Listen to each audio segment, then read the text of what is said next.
사람 몸 받기 힘드나 지금 받고 있으며 불법 듣기 힘드나 지금 듣고 있으니 이 몸 받은 금생의 죄도 못되면 언제 또 생을 받아 이 몸이 죄됐으냐. 스스로 부처님께 기하여 받들어 모시고 원하건대 순생들과 더불어 대들을 제득하여 무상의 뜻을 바라겠노라. 스스로 법에 기하여 받들어 모시고 원하건대 순생들과 더불어 깊이 경장에 들어가 지혜를 받아같이 하겠노라. 스스로 승가에 기하여 받들어 모시고 원하건대 순생들과 더불어 대인들을 통례하여 모든 것에 막힘없도록 하겠노라. 무사하고 심심한 묘법은 백천만급이 되어도 만나기 힘이드나 나는 지금 보고 듣가여도 수가 있었으니 원하건대 부처님의 진실한 뜻에 득하여 받들어 모시겠노라. 나무아미타불 나무아미타불 나무아미타불. 오늘이 이제 석가모니 부처님 신신사리 친견법회 하는 날인데 이제 오늘 공사를 하고 있습니다. 사리탑을 공사를 하고 있는데 오늘 이제 이 공사가 끝나면은 이제 연꽃은 다 완성이 돼요. 그 다음 이제 연잎만 완성이 되어지는 거죠. 그러니까는 연꽃 위에 부처님의 신신사리가 안치되어지는 그런 형상을 하고 있는 탑입니다. 통도사 사리탑하고 똑같지요. 그래서 지금 이제 공사가 끝나면은 연꽃은 완성되는 거고 그 옆으로 이제 퍼지는 연잎이 만들어지고 그리고 이제 제일 마지막으로 만들어지는 부분은 여러분들이 이제 탑돌이를 할 수 있게끔 탑돌이 하는 코스가 이제 이렇게 만들어지면은 완성이 됩니다. 탑돌이 코스는 진신사리가 안치되어지고 난 다음에 그 다음에 이제 만들어지는 거기 때문에 아마 이제 공사가 조금 더 되면은 진신사리는 안으로 이제 봉안되지 않을까 싶어요. 그렇게 되면은 이제 진신사리는 챙겨낼 수 없게 되는 거죠. 지금 아직은 이제 이렇게 완성되지 않았기 때문에 우리가 챙겨낼 수 있습니다. 우봉사에 모셔진 진신사리는 세계에서도 그 유래가 없을 정도로 그 유래가 확실한 부처님의 사리입니다. 어디서 오셨냐 하면은 미얀마 세주건파야라고 하는 사리탑부터 오셨어요. 세주건파야 사리탑만이 전 세계에서 유일하게 그 유래를 확실하게 기록하고 있습니다. 그 세주건파야의 사리탑에 기록되어진 그 유래를 보면은 석가모니 부처님이 돌아가시고 난 다음에 석가모니 부처님 몸에서는 32마리나 되는 사리가 나왔다 그래요. 되게 많이 나왔잖아요. 근데 왜 이렇게 많으냐 하면은 원래 사리라고 하는 거는 뭐냐 하면은 그 사람의 유고를 태우고 난 모든 죄, 그걸 사리라고 합니다. 그러니까는 부처님은 성인이셨으니까는 그 장례식이 얼마나 컸겠습니까? 나무도 많이 있었겠죠? 그러니까는 그걸 다 태우다 보니까는 32마리나 될 정도로 양이 많이 나올 수밖에 없는 거죠. 부처님의 장례식은 스님들이 주도한 것이 아니라 일반 제가신도들이 주도했어요. 그러다 보니까는 부처님의 유골의 소유권 역시 스님들이 아니라 제가신도들한테 있었거든요. 근데 그 사리를 가지고 제가신도들이 서로 갖겠다고 싸움을 하려고 합니다. 그래서 전쟁까지 날 지경이 되었죠. 그럴 적에 이제 도나라고 하는 바라문이 나와가지고 평화를 말씀하신 부처님의 유고를 가지고 전쟁을 하려고 하면 되겠느냐.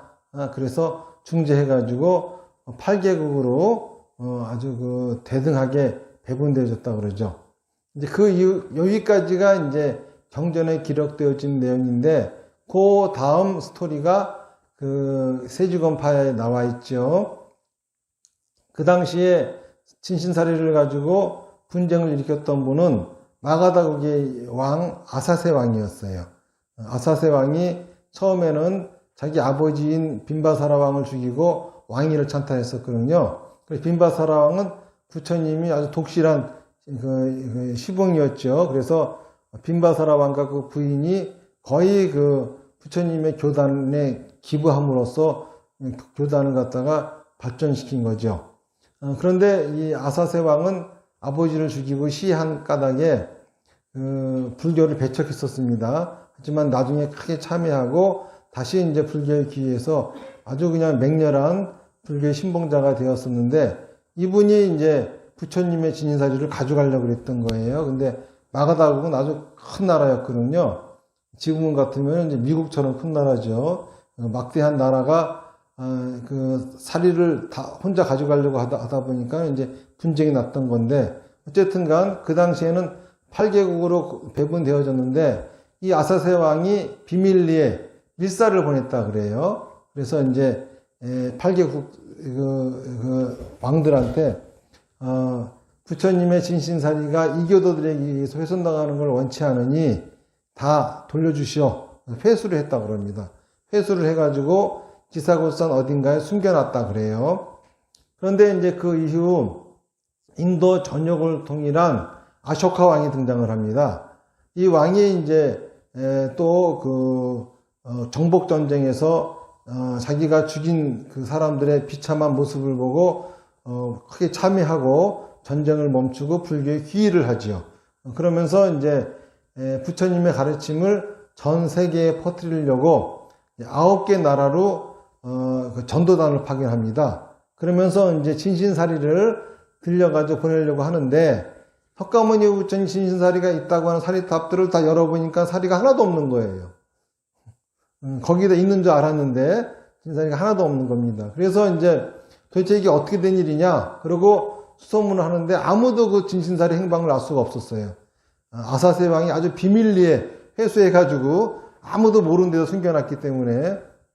그런데 한 100살 먹은 비구니가 나와가지고 우리 은사 스님이 기사골산 중 어딘가를 가리키시면서 거기는 대단히 수중한 곳이니 항상 가서 참배해라 그랬다고 얘기를 들었다 하는데, 혹시 거기가 진신사리가 있지 않은지 모르겠습니다. 그래서 거기를 파봤더니 32마리나 사리가 틀림없이 다 나왔다 그럽니다. 그걸 이제 9개국으로 이렇게 나눈 거죠. 그런데 다른 데로 간 8개국으로 간 진신사리는 그 이후에 행방을 몰라요.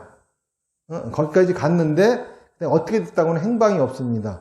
그런데 이제 미얀마로 간 사리 중에, 미얀마는 이제 수아미 구미로 갔습니다. 근데 이것도 이제 불교 역사책에 나오죠. 불교사에 나옵니다. 그 가져간 스님들 이름까지 다 나와요. 근데 똑같이 그분들이 가져가셨어요. 거기 기록이 돼 있는데, 그 나라의 왕이 성대하게 진신사리를 받아들이고 탑을 세우지 않고 그냥 보관합니다. 무려 1000년 동안이나요.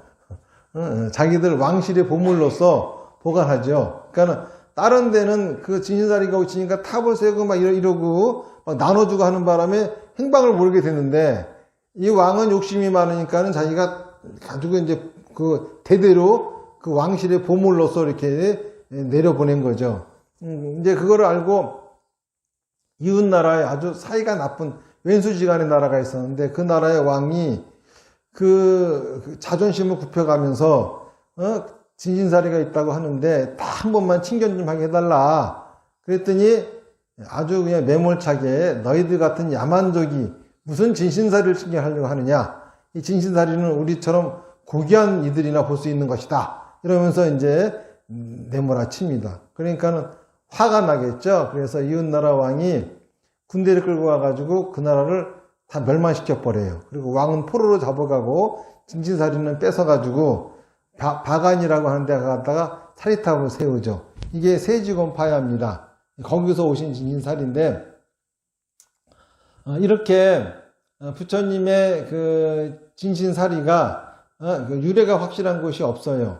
하다못해 우리나라의 통도사 5대 정멸보공에 모셔진 진신사리라 하더라도 그 유래를 보면은 신라시대 자장육사가 그 중국 5대산에 가가지고 문수보살을 친견하고 진신사리를 받아가지고 왔다. 그래서 그거를 5군데 묻었다 그래요. 자, 그런데 거기는 이제 문수보살부터 시작된 유래잖아요. 그럼 문수보살은 누군지, 그쵸? 이분은 또 그 진신사리를 어떻게 입수했는지, 중국까지 갔다고 하는 경로도 없는데, 전 세계에 있는 사리탑이 다 이런 식입니다. 지금 미얀마 양곤에 가면은 부처님 머리카락 사리가 있다고 해가지고 그쵸? 치사리가 있다고 해서 난리들이에요. 그런 데가 지금 세계적으로 어마어마한 사리탑들이 많고, 참배객들이 엄청납니다. 그런데, 그럼 그 어디에도, 그 진신사리가 어떻게 왔는지 유래를 밝힐 수 있는 곳은 그 어디에도 없어요. 단지 부처님의 진신사리이니까는 그런가 보다 하는 거죠. 그렇다고 해가지고 우리나라 5대 정려봉에 모여진 진신사리가 거짓이라고 하는 건 아닙니다. 분명히 8군데에 간 곳은 유래를 모르잖아요. 그렇잖아요. 그러니까 그게 어찌어찌 해가지고 왔을 수 있겠지만은 단지 어떻게 온 건지 경로를 밝힐 수 없을 뿐이지 가짜인지 진짜인지는 모르는 겁니다. 제가 꼭 오봉사에 계시는 사리만 진짜다 이런 소리는 아니에요. 단지 오봉사에 오신 사리는 이렇게 그 유래가 확실하다는 거죠. 이 진신사리가 오봉사까지 오게 된 거는 징기스칸이 미얀마로 쳐들어와 가지고 그 세지건파의 사리탑을 부숩니다. 그러니까 이제 사리탑을 유출할 수 있게 된 거죠. 그때 그 핀냐라고 하는 왕국의 왕이 그 사리탑을 복원하는데 하면서 진신사리 일부를 빼다가 샤카인에다가 하는 데다가 똑같은 이름의 세지곤 사리탑을 세웁니다. 근데 이제 그 사리탑은 그냥 그 마을 사람들이 관리하고 이제 그랬었죠. 그런데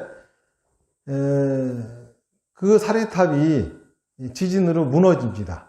마침 그때 우리나라의 스님들이 사리붐이 일어나가지고 무슨 사리를 가지고 이런 얘기들이 많을 때예요. 그러다 보니까는 큰 스님이 진신사리가 미얀마에 있다 하는데 얘기 들어보니까는 거기 있는 것만큼은 유래가 확실하다 하는데 나도 한번 친견 좀 해봤으면 좋겠습니다. 그랬더니 미얀마 스님이 그 스님하고 큰 스님하고는 그 미얀마 스님이 큰 스님을 수양아버지라고 불렀어요.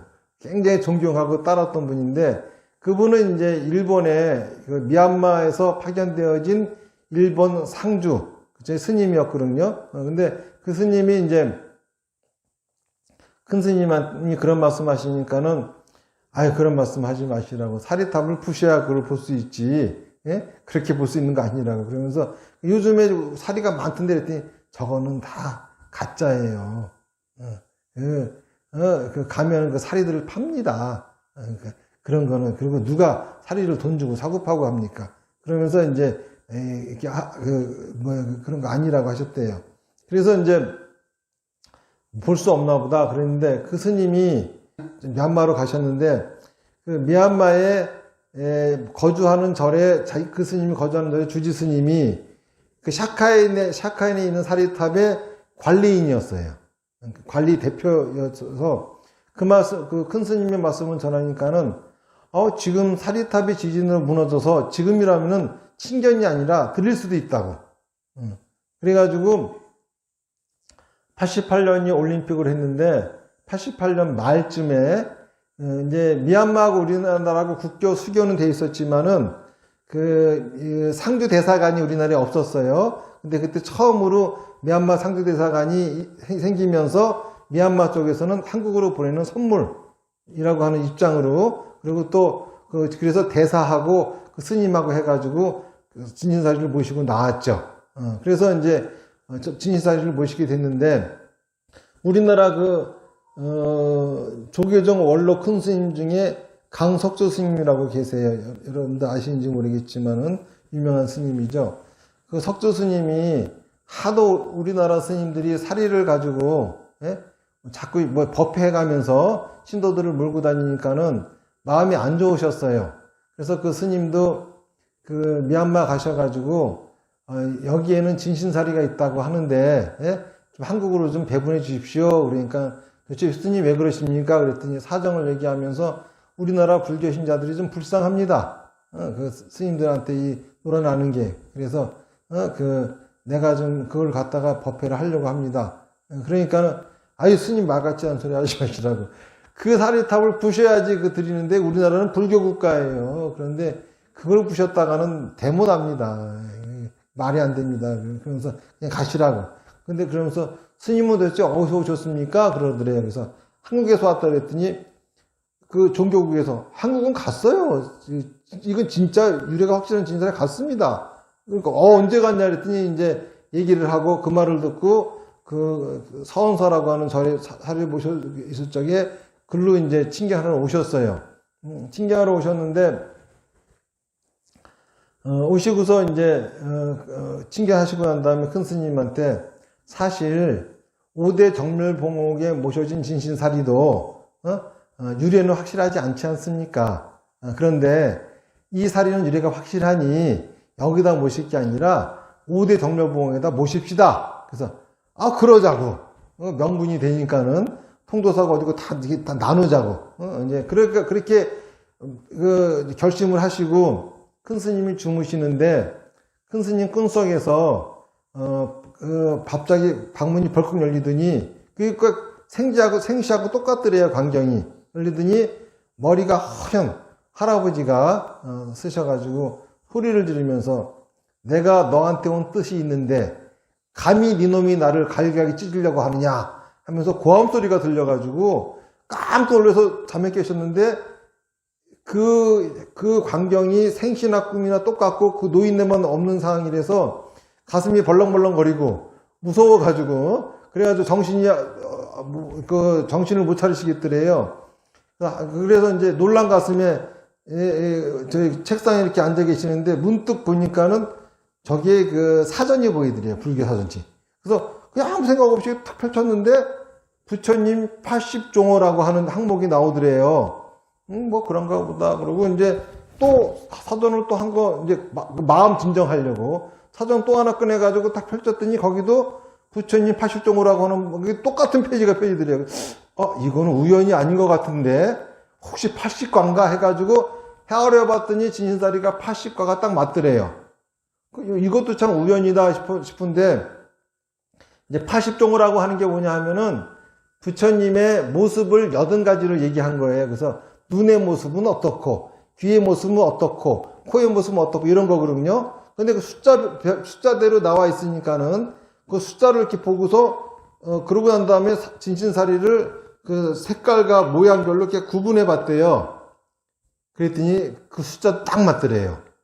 눈의 모습을 얘기한 숫자. 그래가지고 여기 보면은 안이비서씨 이렇게 해놓은 거 있잖아요. 이게 뭐 눈에서 나온 살이 이런 거 아니에요. 그게 아니라 큰 스님이 이렇게 구분해 보니까는 눈의 모습이 몇 가지, 귀의 모습이 몇 가지 이렇게 쭉 있는 거하고 그 숫자가 딱 맞더래요. 그래가지고 깜짝 놀라셔가지고 진신사리가 나한테 오신 거는 무슨 뜻이 있는가 보다. 그러면서 그 다음날 석수 스님한테 전화를 드려가지고 사실 여짜여짜한 꿈을 꿔가지고 부처님이 나누지 말라는 것 같습니다. 나눌 수가 없겠습니다. 그랬더니 석수 스님도 이해하시고 그렇다고 하면은 스님이 앞으로 사리탑을 잘 한번 모시라고. 이제 그러고서 이제 그 얘기는 끝났는데 이런 얘기가 이제 한국 불교에 소문이 쫙 났어요. 그러니까는 이제 난리가 난 거야. 신경법회 안 한다고. 그래서 큰 스님은 신경법회를 하는 조건이 신경법회를 해서 생긴 수익금은 전부 다 탑을 짓는 데 쓰고 그 누구도 한 푼도 가져가면 안 된다. 이게 조건이었어요. 그렇다고 하면은 신경법회를 하겠지만은 그렇지 않으면 못 하겠다. 그랬는데 이제 그분들은 진신사리 신경법회를 해가지고 수익금의 상당수는 본인들이 이득을 취하고 나머지는 이제 뭐 절에다 시주하겠다 이런 식이었는데 이제 큰 스님이 거절을 했는데 그 절의 신도 회장을 갖다가 우리 절 신도 회장을 이 글로 넘어갔어. 그래가지고 큰 스님은 언제 이래가지고 절이 발전을 하냐고 그렇게 해가지고 불사해서 자금을 모아서 불사도 하고 그래야 되는 거 아니냐 이러면서 이제 큰 스님 허락을 안 받고서 덜렁 하겠다고 이제 입니다. 그래서 막 추진력 조직돼가지고 올림픽 경기장에서 그때 이제 89년도죠. 체조 경기장에서 막 법회가 막 준비가 되고 있는 거야. 큰 스님이 안 하실 수가 없잖아요. 그때는 이제 저도 일본 유학 중이었는데 저도 나와가지고 그때 그 법회를 했죠. 그러고서 큰 스님은 이제 그 돈은 다 여러분들 가지고 주지 마라고 해서 그 신경법회 한 거에서 나온 수익금은 한 푼도 안 받으셨어요. 그러고 나서 이제 묘한 일이 생긴 겁니다. 그 법회를 주도한 사람들이 한 명, 두 명 죽어나가는 거예요. 그 신도 회장하고 그 부인도, 신도 회장은 그 위암이 걸리고 그 부인은 대장암이 걸려서 두 부부가 죽어가는 판이야.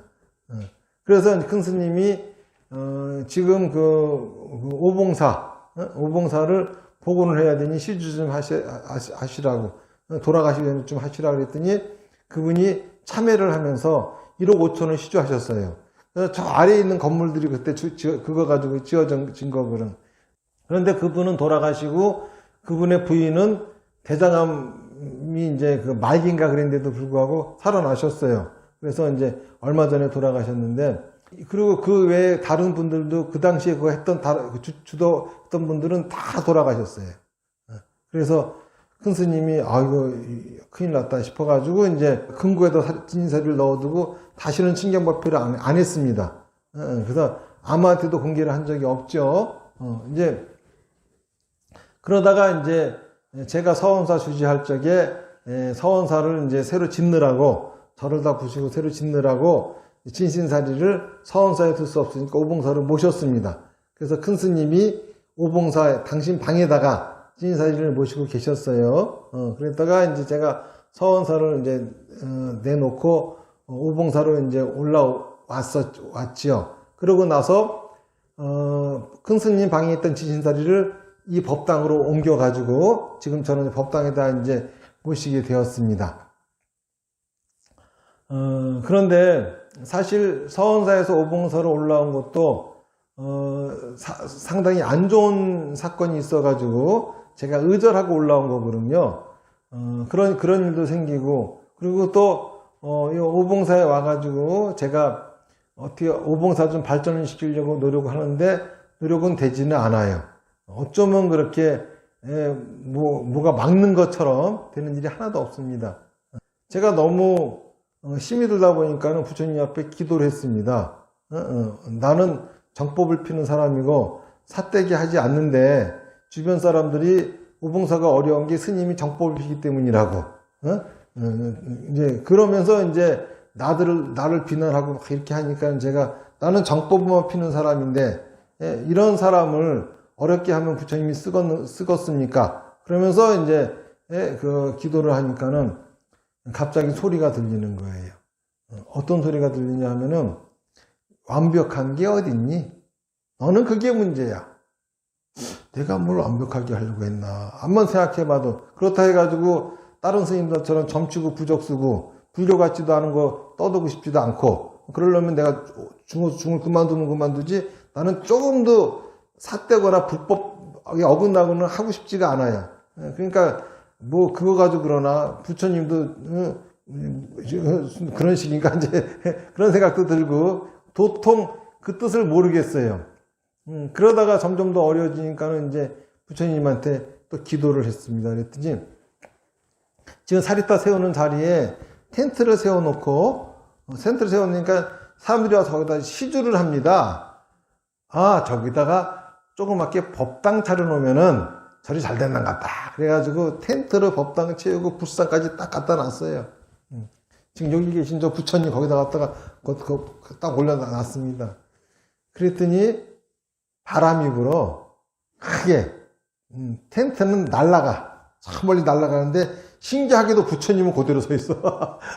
그거는 신기해요. 그 무거운 텐트가 날아가는데 아주 뿌리채 뽑혀가지고 날아가 버려요. 몽골리안 텐트예요. 그게 뿌리채 뽑혀 날아가는데 불상은 멀쩡해.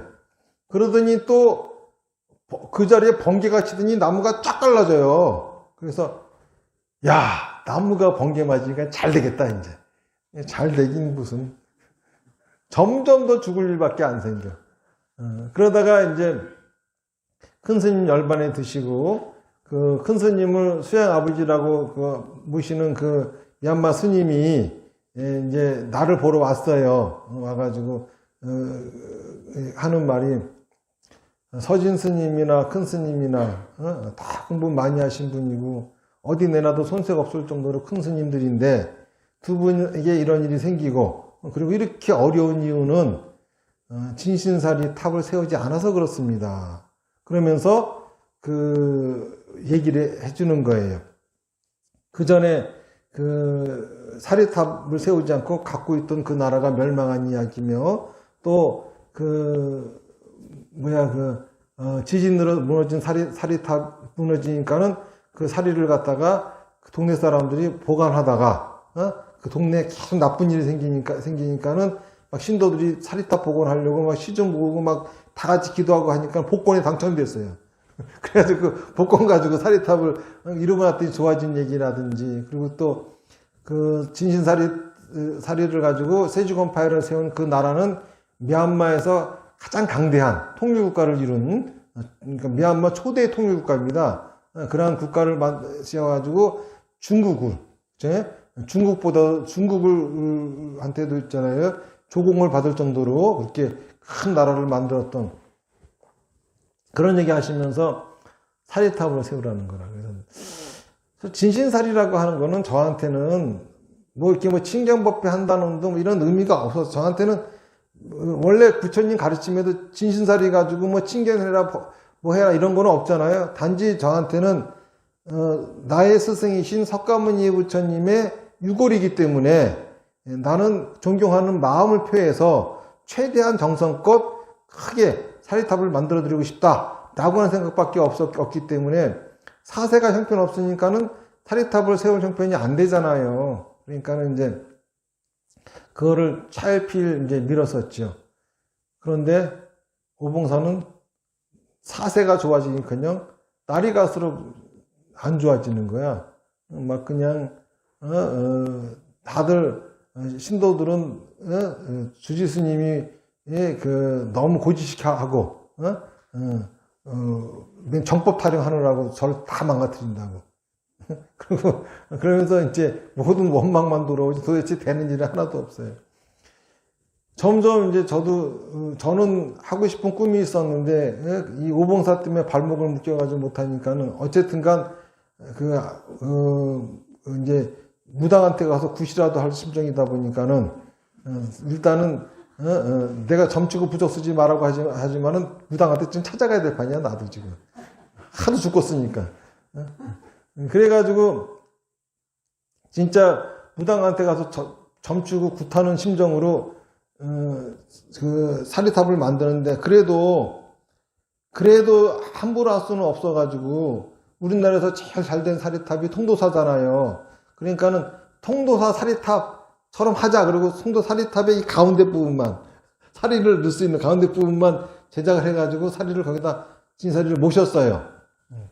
그러고서 이제 이 지긋지긋한 오봉사는 어떻게든지 이걸 처분해버리고 나는 다른 데다가 좋은 토 잡아가지고 사리탑을 제대로 세워드리면 되지. 그러면서 이제 기도를 했는데 그렇게 10년간 의절하고 살던 어머니하고 다시 만나게 돼서 어머니가 아들이 힘들다고 하니까는 나를 살리겠다고 오봉사로 들어오셔가지고 나보고 서울로 나가라 그러시는 거야. 그래가지고 서울에다가 강남불교대학을 제가 이렇게 만들게 된 거죠. 이제 그러면서 이제 오로지 이 오봉사는 얼른 처분이 되고 내가 진짜 정법을 필 수 있게끔 나는 내 소원은 진짜 사람들한테 부처님의 바른 법을 전하는 것이 소원이니까는 그걸 할 수 있게끔 나는 해달라고 하면서 기도를 했어요. 그랬더니 갑자기 들리는 소리가 텐트를 날리고 번개를 쳤는데도 아직도 모르겠느냐. 그러면 소리가 갑자기 들려요. 신기하죠. 그러더니 갑자기 보이는 게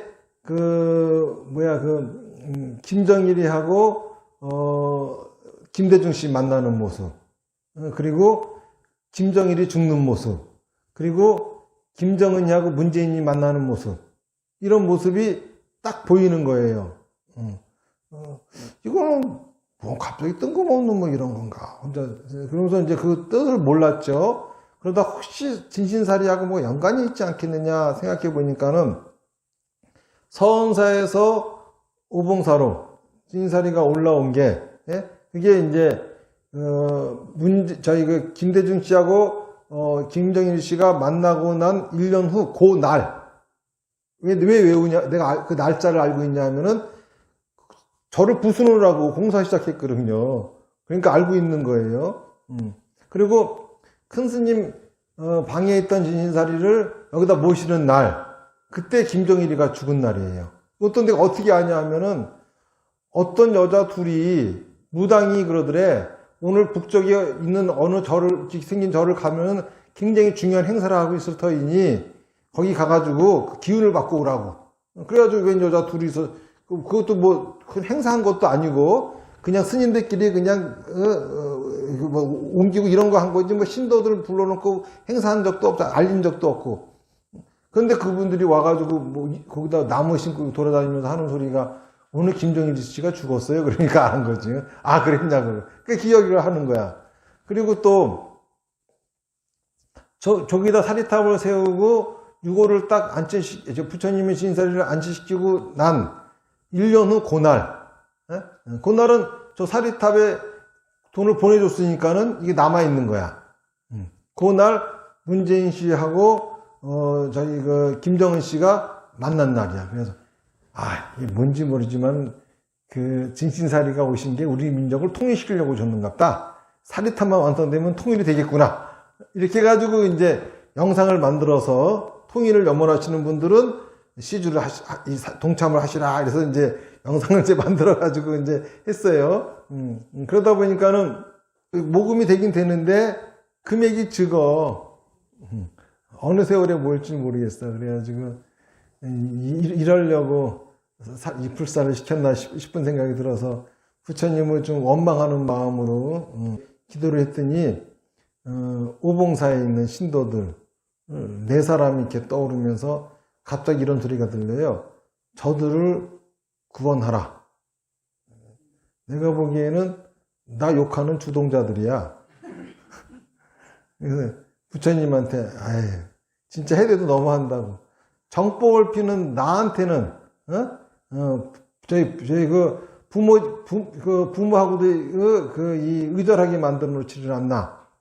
거기다가 아주 그렇게 그냥 괴로운 이 오봉사에서도 정법 피려고 하는데 이런 난리나 하게 하고 그리고 내가 보니까는 삿된 스님들은 전부 다 그냥 신도들이 바글바글 모여가지고 말같이 된 소리 하는 거 다 듣고 그걸 또 옳다고 또 그렇게 속고 앉았고 이런 이게 되느냐 이러면서 이제 부처님한테 이제 원망을 한 거예요. 그랬더니 갑자기 들리는 소리가 너도 오역죄를 지어서 그랬던 것이다. 네가 아무리 정법을 지키고 그래서 만인들에게 부처님의 가르침을 전하고 그들이 다 구원되어진다 한들 네가 지옥 간다면은 나에게는 의미가 없다. 그러니까는 굉장히 감동적이게 들려오는 얘기가 그러니까는 부처님은 나보고 이 많은 사람들을 제도하라고 한 게 아니라 나는 너를 구제하겠다고 하신 거야. 그 뜻을 이제 듣고 이제 네 분한테 말씀을 드렸더니 그 중에 한 분이 시주를 해주셨어요.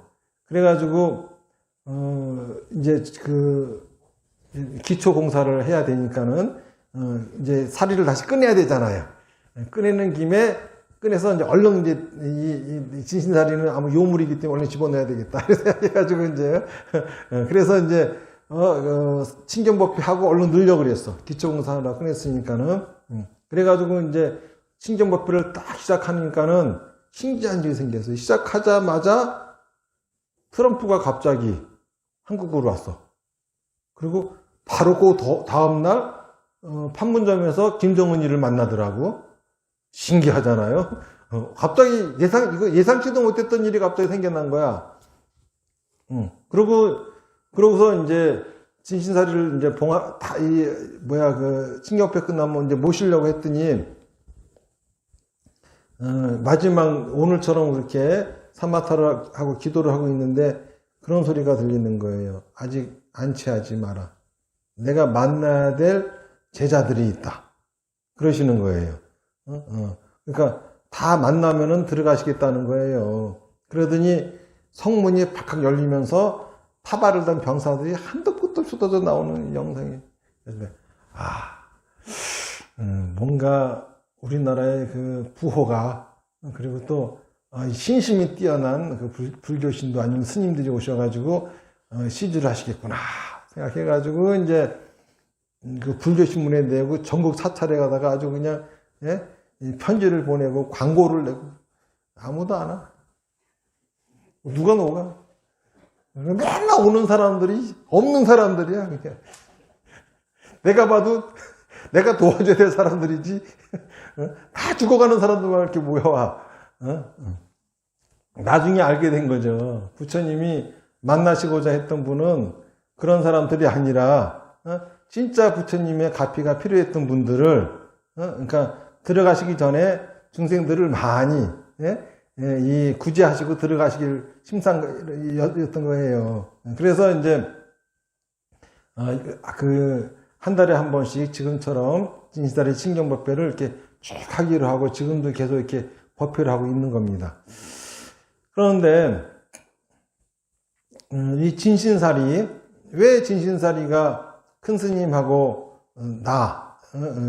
저한테 시봉 삼아서 오셨을까 하는 생각을 저는 좀 합니다. 석가모니 부처님이 돌아가시면서 진신사리에다가 참배하라는 등 이러신 적 없어요. 거꾸로 부처님의 제자인 아난존자가 부처님이 돌아가시면은 누구를 의지해야 됩니까? 그랬더니 나에 의지하지 마라. 너 자신에 의지하고 나의 가르침에 의지해라. 다시 말해서 너 생각에 의지하고 나의 가르침을 가지고 네 생각을 지혜롭게 해라. 이런 말씀이시거든요. 그러니까는 진신사리를 모셔놓고 참배를 한다는 등, 친경법회를 한다는 등, 사리탑을 세운다는 등, 이거는 사실 부처님의 가르침하고는 아무 상관이 없는 행위들입니다. 그런데 문제는 석가모니 부처님 진신사리탑에 모여서 사람들이 기도하기 시작했어요. 그러면서 모든 이들이 소원을 이뤘거든요. 그러니까는 사람들이 자꾸 사리탑으로 몰려드는 거예요. 그런데 스님들은 또 이제 자기 나름대로 바르게 불교를 신앙한다는 사람들은 그들을 비난했죠. 부처님이 언제 저런 거 하라고 했느냐? 저 사람들은 무슨 사리탑에다 시주에 쌓고 뭐 거기 가서 기도하고 하느냐? 그러면서 비난했는데 일부 스님이나 일부 바른 불교 신도들 중에는 저들도 부처님의 덕을 찬양해서 오는 것이니 우리가 저들을 그런 식으로 비난할 게 아니라 그들에게 부처님의 가르침을 전해보자. 이러면서 부처님의 가르침을 전하기 시작했거든요. 이러면서 생겨난 게 대승불교예요. 석가모니 부처님이 진신사리에 칭견해라 뭐하라 라고 한 적은 없지만은 신기하게도 그 진신사리 덕분에 대승불교라고 하는 불교가 일어났어요. 그러면서 전 인류에게 있잖아요. 많은 이들에게 구원하는 그런 불교가 되었죠. 그런데 이 대승불교라고 하는 거 소승불교하고 달라요. 이 용수보살은 부처가 되는 길을 갖다가 두 가지를 얘기했습니다. 이행문과 난행문이야. 이행문은 하기 쉬운 길이고 난행문은 하기 어려운 것이죠. 다시 말해서 난행문이라고 하는 것은 육로로 가는 거야. 육로로 걸어가는 거야. 힘들겠죠. 이행문이라고 하는 거는 배를 타고 해로로 가는 겁니다. 그러니까 배를 타고 가는 거예요. 그러니까 다 같이 타고 가는 거. 이것이 대승이고 혼자 육로로 고통스럽게 가는 게 이게 이제 소승이다 이겁니다. 그러다 보니까는 소승에서는 부처가 된다라고 하는 것이 깨달음을 얻어서 부처가 되는 거거든요. 근데 대승에서는 부처가 된다라고 하는 의미가 깨달음을 얻어서 부처가 되는 게 아니에요. 다시 말해서 부처가 되는 건 중요하지 않아요. 대승에서는 부처가 되어가는 과정이 중요하지. 그러니까는 소승불교에서는 부처가 된다라고 하는 거는 깨달음을 얻어야 돼요. 12연기, 연기법, 삼법인, 12연기, 무명, 사성제 8정도를 깨달아야 됩니다. 그런데 대승불교에서는 그거를 깨달아도 부처가 아니야. 대승불교에서는 어떻게 해야 부처가 되냐 하면은 중생이 다 제도되어지고 번뇌가 다 끊어지고 불도가 다 이루어져야지 비로소 부처가 될 수가 있어요. 근데 중생은 무지 많아. 헤아릴 수 없어. 다 제도될 수 없고, 그러니 번뇌도 다 끊어질 수 없고, 불도도 다 이루어질 수 없어요. 그러니 대승불교에서 보면은 부처는 될 수가 없는 거죠. 오로지 될 수 있는 거는 보살이야. 부처가 되는 수행을 하는 보살밖에 될 수가 없어요. 이게 어떤 뜻이냐 하면은 부처가 된다라고 하는 거는 사실 열반을 얻는 게 부처가 되는 거예요. 열반이라고 하는 것은 완전 연성입니다. 다 태워버린 거예요. 뭘 태우느냐? 업을 태우는 거예요. 업이라고 하는 건 뭐냐? 생각과 말과 행동입니다. 자기 업을 완전히 다 태우고 나면은 부처가 되는 거야. 그래서 업이 다 사라지면은 부처가 되는 거예요. 자, 그런데 완전 요소 되었어. 그러면 뭐죠? 불이 꺼졌다는 거죠. 불이 없어요. 불이 없으니까 뭐가 없으니까 빛이 없어요. 열이 없어요.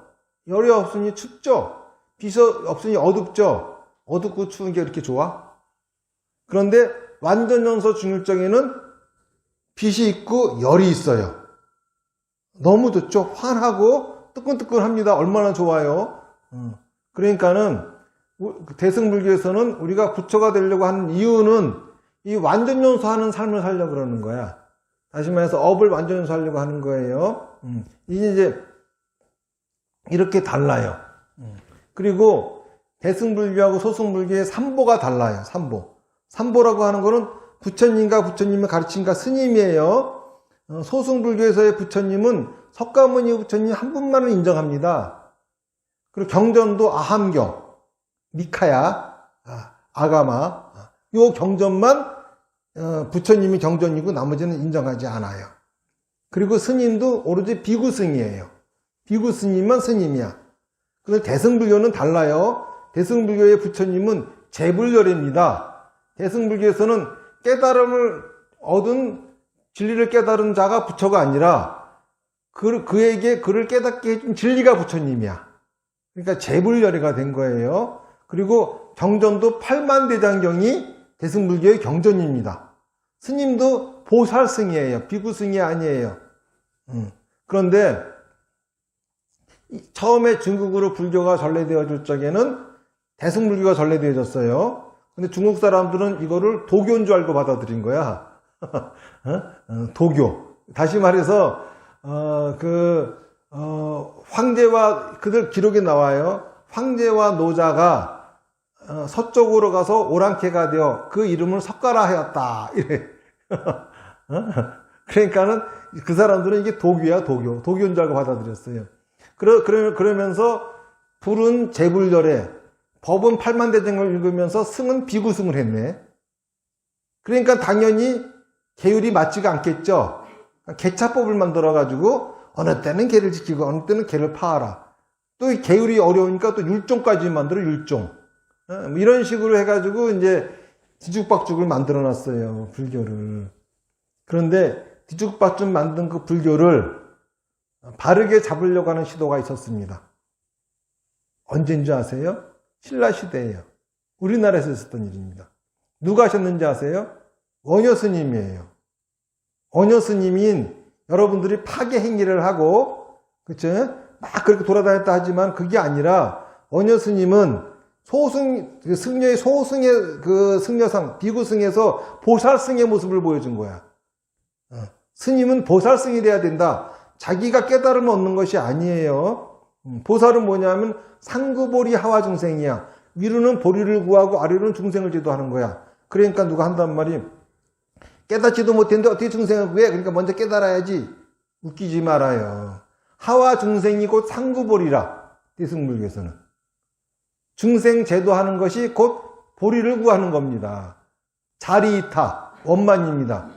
남을 이롭게 하는 게 자기를 이롭게 하는 것이지 자기를 먼저 이롭게 하고 난 다음에 남을 이롭게 하는 거 아니라고요. 상구보리 하와중생이 곧 상구보리인 거지. 상구보리 하고 나서 하와중생 하라는 소리가 아니에요. 이 대승불교예요. 그런 모습으로 하라고 하는데, 그런 원효 스님의 가르침은 일본을 가리키고 중국을 가리켰어요. 그런데 중국에서 종파불교가 일어나면서 원효 스님의 가르침이 꺾이고 중국 불교가 세상을, 이 동부하로 다 퍼졌습니다. 그 바람에 지금 한국도, 우리나라도 지네나라 불교 버리고 중국 불교 숭상하고 있는 중이에요.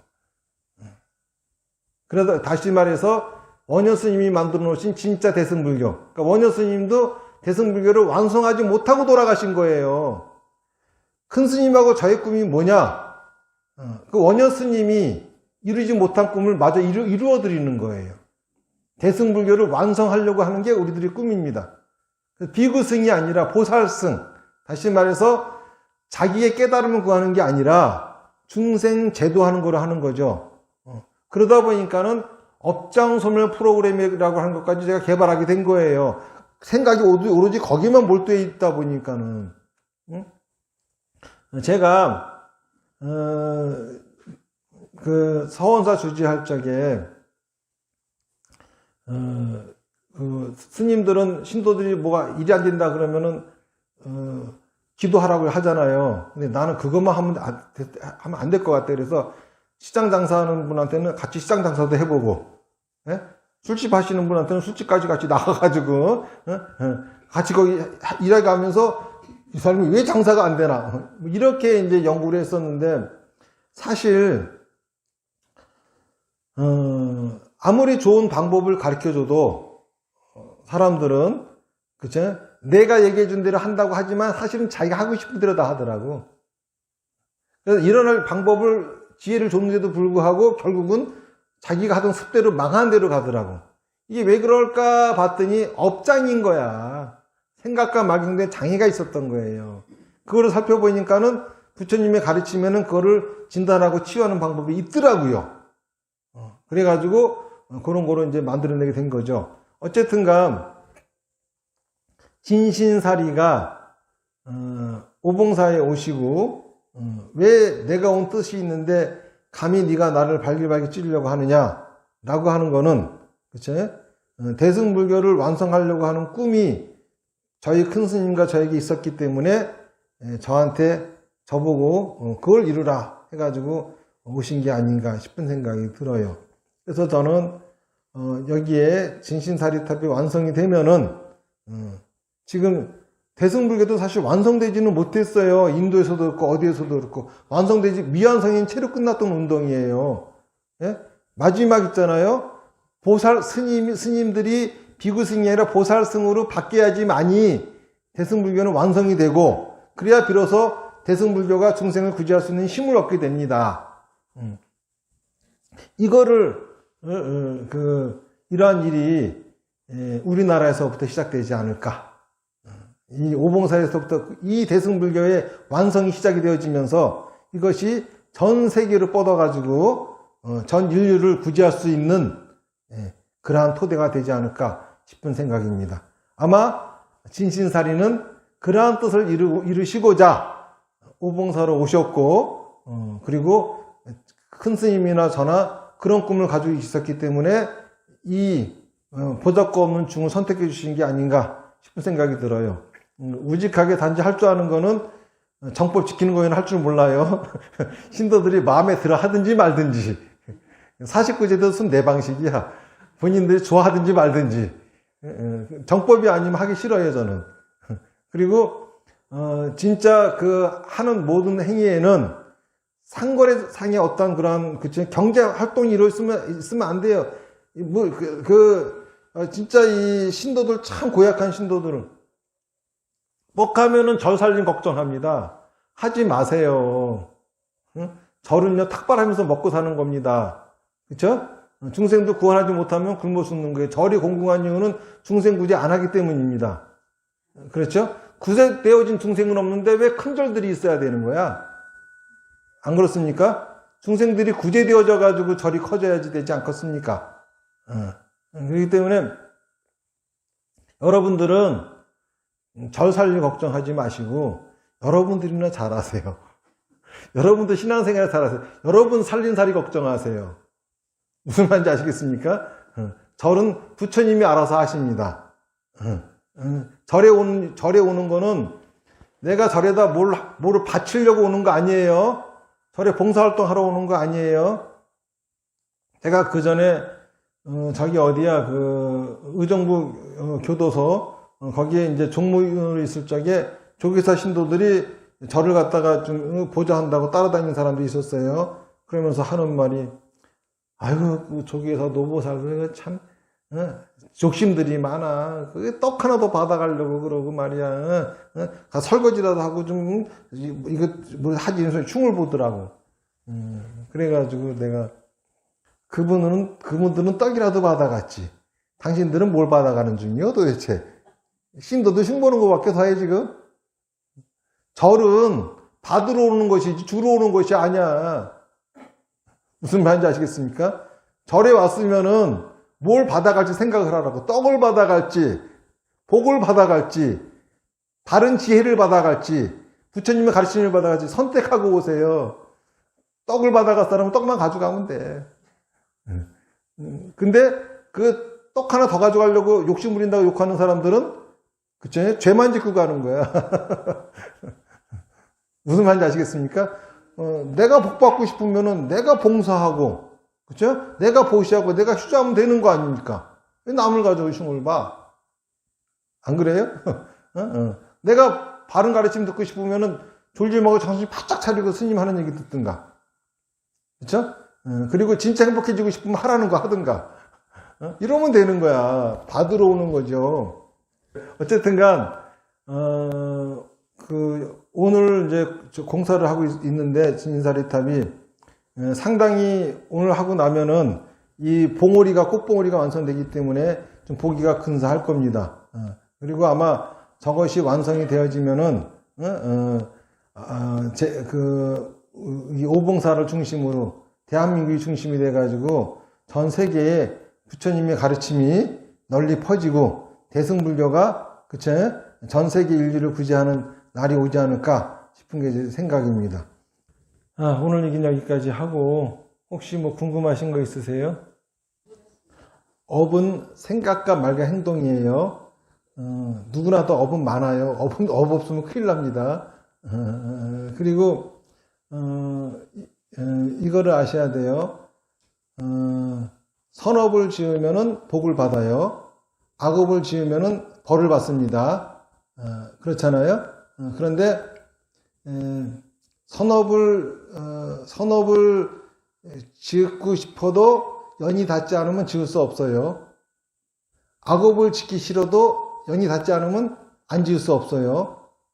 그러니까는 내가 선업 짓고 악업 짓고는 뭐냐면 다 내 행운이란다. 운이 있어야 되는 거야. 그렇죠? 그러니까는 악업을 안 짓고 선업만 짓고 살려면은 이거는 운밖에 없어. 그런데 선업을 지어서 복을 받으면 행복하고 악업을 지어서 벌을 받으면 불행하다고 하면은 운이 좋아야 행복해지는 거야. 그런데 부처님의 가르침은 그렇지 않아요. 부처님의 가르침은 내가 선업을 지어서 복을 받을 때 느끼는 행복은 그냥 느끼는 행복이야. 행복을 느끼는 거야. 악업을 지어서 벌을 받을 적에 불행을 느끼는 거는 그냥 느낄 뿐이야. 진짜 불행한 게 아니에요. 그러면 뭐가 진짜 행복하고 뭐가 진짜 불행한 거냐 하면은 자기가 지은 업으로부터 도망치려고 하면은 불행한 것이고 자기가 지은 업을 다 받아내려면은 행복한 거예요. 그러니까는 선업이고 악업이고 내가 어떻게 내 마음대로 지을 수가 없어요. 그러니까 가장 중요한 거는 어떤 업을 지었든지 나는 완전 연소하겠다 라고 하는 거예요. 자, 그러면은 이제 기도법 물어봤으니까는 가장 좋은 기도법은 내 업을 완전 연소하는 기도법이겠죠. 어떻게 하면 되느냐 하면은 사마타 하는 거예요. 일단 합장하고 나무아미타불 하세요. 계속 하다 보면은 내 마음이 여기저기 갑니다. 좀 제발 그 집중 좀 하려고 하지 마. 좀 잡생각 좀 많이 하세요. 좀 잘못들 배워가지고 이거 하라 그러면 자꾸 집중만 하려고 그래. 집중하지 말고 나무아미타불 하면서 마음을 탁 놓으세요. 그러면 이 생각, 저 생각, 마음이 가는 대로 막 여기 돌아다닙니다. 그러다가 보면은 자꾸 한 군데에 머물러 요리 갔다가 또 일로 오고 이럴 때가 있죠. 왜 이러냐면 이거 괴로운 거야. 그러면 원을 세우세요.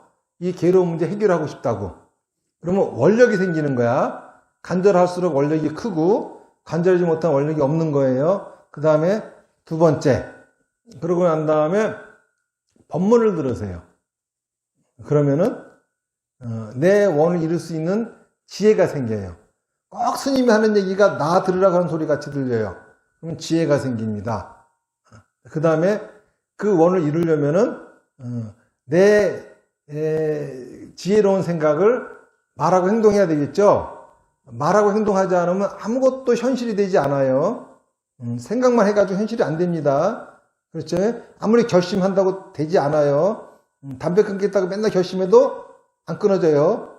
술 끊겠다고 맨날 결심해도 안 끊어져요. 학생들 맨날 공부 열심히 하겠다고 결심해도 못해요. 결심이 중요한 게 아니라 하는 게 중요한 거야. 그러니까 이거를 말하고 행동해야 되겠죠. 집착이 있으면 행동을 못합니다. 집착을 버리는 게 보시하는 거예요. 우리가 저래다 보시하더라도 왜 하는지 알아야 돼요. 저래다 보시하는 거는 절살림 공부하니까 도와주려고 또는 착한 일 하려고 물론 복 짓는 거야 되겠지만은 더 중요한 거는 집착 버리는 거예요. 집착 버리는 거. 원이 생기면 집착이 생깁니다. 그쵸? 밥을 먹으면 똥이 생기듯이 욕심이 생기면 집착이 생겨요. 그 집착은 똥은 배설해야 밥을 먹을 수 있는 것처럼 집착도 버려야 욕심이 채워져요. 욕심 없으면은 불행합니다. 불교는 절대 욕심 버리라고 하는 종교 아니에요. 무슨 얘기인지 아시겠죠? 자, 그래서 보시를 하면은 내 생각을 있는 그대로 말하고 행동하게 됩니다. 그래서 내 생각대로 되면은 내가 원하는 게 이루어지는 것이고 내 생각대로 되지 않으면은 나는 거기서 지혜를 얻게 됩니다. 무슨 말인지 아시겠죠? 그러니까는 지금 물어보신 거는 어떻게 기도하면 좋겠습니까? 합장하고 나무아미타불 하시면서 마음을 탁 놓으세요. 이거 외에는 할 필요 없어요. 우리 불교 신도들 불교 공부하지 마세요. 왜 이렇게 불교 공부를 해? 삼마타 비파사나 다나바람이라 하세요. 우리가 불교를 믿는 목적은 간단합니다. 지혜로워지고 풍요로워지려고 하는 거예요. 그렇잖아요? 만약 여러분들이 지금까지 불교 열심히 믿었는데 지혜롭지도 못하고 풍요롭지 못하다면은 불교 잘못 믿은 겁니다. 무슨 말인지 아시겠어요? 아직까지도 지질이 갓난 궁상 떨고 있다고 하면 불교 잘못 믿은 거야. 불교는 아까 얘기한 것처럼 완전 연소의 삶입니다. 그러니까는 제일 먼저 하는 거는 나무아미타불을 연부를 하면서 내 마음을 집중하지 않고 가는 대로 두는 거, 이거부터 연습을 하세요. 대답이 됐습니까? 네, 또 다른 분 질문? 제가 답변을 드릴게요. 스님들마다 다 자기가 말하는 게 정법이라 그래요. 어느 절이든지 간에 산실강 모셔놓고 산식기도 하면서도 정법이라고 하는데 수두룩해요. 박수무당도 지들이 정법이래요. 그러면서 정법 수어를 아주 열심히 외칩니다. 그러니 도대체 뭐가 정법인지 모르겠죠. 내가 어떤 게 진짜 정법인지 알려면은 그 스님보다 공부를 내가 더 해야 되겠지. 진짜 공부를 많이 해야 되겠죠. 그러니까는 정법을 알 길은 없습니다. 정법인지 아닌지 알려면은 그 얘기가 이치에 맞는지 안 맞는지 따져보세요. 자, 그럼 지금부터 제가 왜 나무아미타불을 해야 되는지 말씀을 드릴게요. 아까 얘기한 것처럼 대승불교에서는 부처님이란 진리가, 그치? 부처님이에요. 이 진리를 셋으로 구분합니다. 삼신불로. 법신불, 보신불, 화신불이에요. 법신불은 진리 그대로고, 보신불은 중생 구제하는 부처고, 화신불은 중생 구제하는 부처님한테 안내하는 분들이야. 다시 말해서 화신불은 영업맨. 예? 자, 그러면은 여기서 보신불은 누구냐? 아미타불이에요. 그리고 나머지 모든 부처님들은 전부 다 화신불이야. 무슨 말인지 아시겠어요? 시방 3세불이 다 화신불이라. 아미타불이 보신불이에요. 그래서 지금 스님들도 그런 뜻도 모르고도 하고 있지만은 잘 보세요. 옛날 스님들은 이 기본이 있었기 때문에 우리가 정근할 적에도 다른 부처님 이름은 나무를 안 붙입니다. 관세음보살 그러지 나무 관세음보살 하면서 정근했어요? 지장보살도 지장보살 그러지 누가 나무 지장보살 하나? 아미타불은 나무 아미타불해. 누가 운율이 안 맞는데 지장보살도 네 글자 아미타불도 네 글자인데 그냥 지장보살 아미타불 하지 뭘 그래. 그런데 왜 나무를 붙이느냐 하면은 아미타불만큼은 그쵸? 보신불이기 때문에 중생을 구제하시는 부처님이기 때문에 그래요. 관세음보살이나 지장보살은 아미타불의 신부름꾼입니다. 자, 그런데 왜 지금 이렇게 됐느냐 하면은 일제시대 때 일제가 전시교학을 만들어서 아미타불의 화신이 천왕이라고 가르쳤어요. 그러니까 스님들이 그러면서 그거를 법문하라고 했는데 그대로 안 하면은 큰일 나거든요. 나라에서 하라고 하니까는 그날 그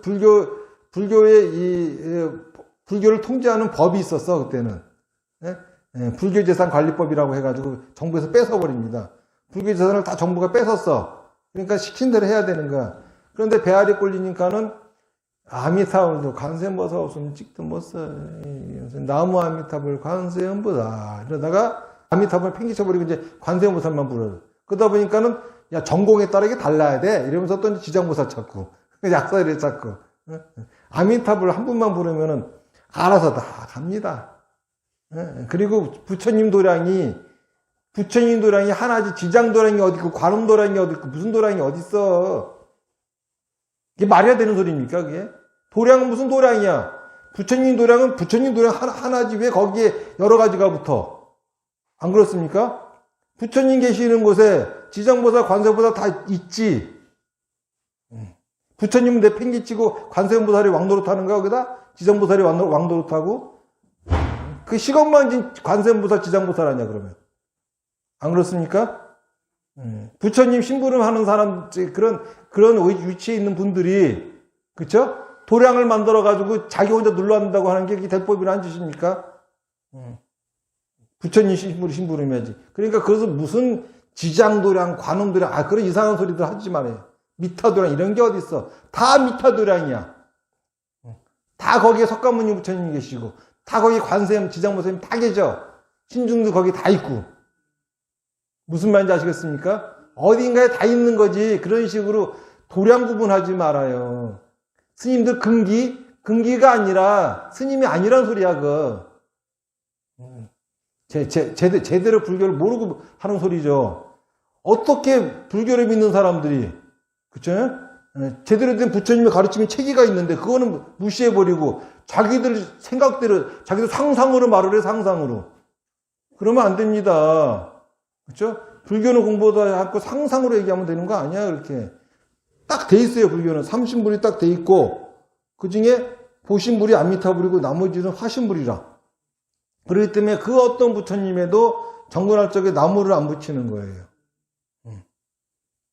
그래서 미타도량이 따로 있는 거 아니에요.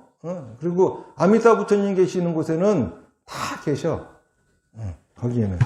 무슨 말인지 아시겠죠? 그래서 아미타 부처님 계시는 곳은 병원이고, 그리고 이제 그 석가모니 부처님이야 모든 부처님들은 병원에 입원시키는 분들이라 안내해가지고 그렇게 하시면 되겠습니다. 편하게 진행하세요. 편하게. 불교 신도들이 하면 안 되는 거 점치고 부적 쓰면 안 돼요. 그렇죠? 잘 생각해 보세요. 여러분들이 점치고 부적 쓰고 뭐 천도제하고 기도하고 그래가지고 여러분들이 그 원하는 게 이루어졌어. 그러면 여러분들 원하는 걸 이룰 수 있는 방법은 점치고 부적 쓰고 맨날 기도하고 천도제하고 이런 거야. 그리고 여러분들 원하는 거가 안 이루어지려면 이런 거 안 하는 거야. 이게 올바른 사고방식입니까? 아니죠. 부처님 가르친 대로 사마타 해서 내 생각이 원하는 게 명확하고 비파사나 해서 내가 방법을 찾고 다나바람을 해서 내 생각대로 하잖아요. 그래서 실패하면은 왜 실패했는지 내가 알아. 성공해도 왜 성공하는지 알고 이래야 되는 거 아니겠습니까? 그래야지 내가 인생에 성공하는 유일한 방법은 점쟁이에 찾아가서 부적 쓰고 점치고 이제 스님한테 물어봐가지고 기도하고 천도제하고 뭐 이런 겁니까? 그리고 실패하면 그거 안 하는 거고 이래가지고는 안 되겠죠. 언제 부처님이 그런 식으로 불교를 전했습니까? 부처님은 그렇게 가르쳐 주신 적 한 번도 없어요. 그런 거 더 공부해 보시면 아실 거고, 일단은 중요한 거는, 그쵸? 어떤 이야기가 이치에 맞는가를 생각해 보시면 됩니다. 그리고 지금 말씀하신 그 상구보리 하와중생은, 그러한 개념은 소승의 개념이고, 대승에서는 곧 하와중생이 깨달음을 얻는 것이다라고 하는 개념이에요. 그러니까는 말은 이치적으로 내가 깨달아야 남을 제도할 수 있지라겠지만은 대승불교에서는 내가 중생을 제도하는 게 아니라 부처님이 제도하는 거예요. 이게 크게 다르죠. 그렇기 때문에 내가 곧 부처님의 원력으로 중생을 제도하는 거, 이게 곧 깨닫는 거예요. 이렇게 좀 다른 겁니다. 약간 어쨌든간 그런 거고, 뭐 그런 거를 이제 하드삼아 얘기하려고 하면은 더 길게 얘기해야 되니까 그만두고, 이제 중요한 거는 누구의 얘기가 이치에 맞는가를 보셔야 될 것이고, 삼기가 있어요. 불법승, 삼기, 부처님과 가르침과 스님. 그 중에서 제일 먼저 귀의해야 될 대상은 스님이에요. 스님께 귀의해야 가르침을 들을 수 있고, 가르침을 들어야 부처님께 귀의할 수가 있어요. 그러려면 택법, 이 스님을 고르는 게 엄청 중요해요. 무슨 얘기 아시겠습니까? 그리고 이것저것 지저분한 얘기 듣다 보면은 결국은 모르게 돼요. 그 프랑스에 가면은 보석 감정하는 학교가 있어요. 이 학교에서는 1년 동안 진짜 보석만 보여준대요. 그래야 감정할 수 있게 된대요. 그런데 가짜 진짜 막 뒤섞어서 막 하다 보면은 그쵸? 귀엽고 모르게 된대요. 그러니까는 우선 누구 가르침이 옳고 그르고 이거 중요하지 않아요. 어떤 게 정법이고 이게 중요하지 않아요. 뭐가 중요하냐면은 제가 말씀드리는 부처님의 가르침이라고 하는 거는 바로 뭐냐 하면은 내가 지혜로워지고 내가 풍요로워지는 가르침이라고 하는 거예요. 여러분들이 지혜롭고 풍요로운 삶을 살고 싶다고 하면은 이 얘기에 귀를 기울이시면 되는 겁니다. 무슨 말인지 아시겠죠? 네, 마치겠습니다. 나무아미타불, 나무아미타불 연불 10번 하겠습니다. 시작. 나무아미타불, 나무아미타불, 나무아미타불, 나무아미타불, 나무아미타불, 나무아미타불, 나무아미타불, 나무아미타불, 나무아미타불, 나무아미타불. 성불하십시오.